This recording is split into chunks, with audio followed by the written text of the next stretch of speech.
গতকাল থেকে এখনো পর্যন্ত আসানসোলের ডাম্পিং গ্রাউন্ডে দাউ দাউ করে আগুন জ্বলছে, যে আগুন নিয়ে রীতিমতো ভয় পাচ্ছে এলাকার মানুষ। আমার সঙ্গে দীপক রয়েছেন, দীপকের সঙ্গে একবার আমি কথা বলবো। দীপক, এই এই ডাম্পিং গ্রাউন্ড থেকে ভয়ের কারণটা ঠিক কোন জায়গায়? প্রথমত, যে পরিমাণ আগুন, যেভাবে আগুন জ্বলছে তাতে দূষণ ছড়াচ্ছে, তাতে আর নিঃশ্বাস নিতে অস্বস্তি হচ্ছে, কিন্তু কোথাও কি মনে হচ্ছে যে এলাকার মানুষের যে বেলগাছিয়ায় যে ধরনের ঘটনা ঘটেছে, ধস নামতে পারে? কারণ 2017 তো এখানেও একবার ধস নামার মতো ঘটনা ঘটেছিল জাতীয় সড়কে।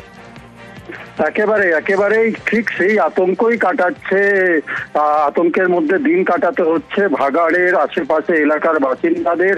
কারণ হচ্ছে যেইভাবে গতকাল সকাল থেকে আগুন দেখা দিয়েছে এবং আগুন ক্রমশই বেড়ে যাচ্ছে, চারিদিকে ছড়িয়ে পড়ছে ভাগাড়ের, যার ফলেই আতঙ্কিত হচ্ছে। এক হচ্ছে এলাকার মানুষদের এই আগুনের ধোঁয়াতে তাদের বাড়িতে টেকা দায় হয়ে গেছে, বাড়ির দরজা জানলা বন্ধ করতে হচ্ছে এবং বয়স্ক থেকে বাচ্চারা সবাই অসুস্থ হয়ে পড়ছে, এমনটাই জানাচ্ছে সেই ভাগাড়ের আশেপাশে এলাকার বাসিন্দারা। অন্যদিকে হচ্ছে যেইভাবে আগুন ছড়িয়ে পড়ছে ভাগাড়ের চারিপাশে, মাটির নিচে যেই আবর্জনার উপরে আগুন জ্বলছে, সেই আগুন ধীরে ধীরে আবর্জনার নিচের দিকে যাওয়া শুরু করেছে।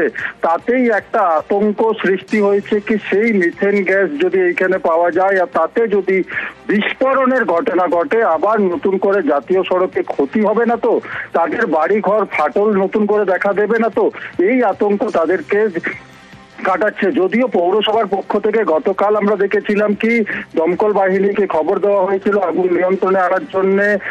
গতকালও দমকল বাহিনীর পক্ষ থেকে আগুন নিয়ন্ত্রণে আনার চেষ্টা করেছিল, কিন্তু রাত হওয়ার পর আবার নতুন করে আগুন বেড়ে যায় এবং আজ সকালে যখন যা দৃশ্য দেখা যাচ্ছে আগুন ভাগাড়ের চারিপাশে ছড়িয়ে পড়েছে, তাতেই কিন্তু আতঙ্কে একেবারে দিন কাটাতে হচ্ছে। এক হচ্ছে যেমন দূষণ, দ্বিতীয় হচ্ছে বিস্ফোরণে যদি বাড়িতে ফাটল দেখা যায়, অন্য আতঙ্কের মধ্যে সময় কাটাতে হচ্ছে সেই এলাকার মানুষ। ধন্যবাদ।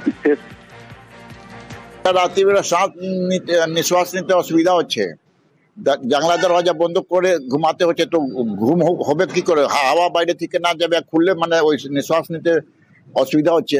চারদিকে ধোঁয়া ধোঁয়া হয়ে যাচ্ছে রাত্রিবেলা। কবে থেকে আগুন লেগেছে এই তো আমরা জানি না, কাল থেকে বেশি ডিস্টার্ব হচ্ছে। চাইছি আমরা কি ওর কোনো ব্যবস্থা করা না হলে মানুষ কি করে থাকবে।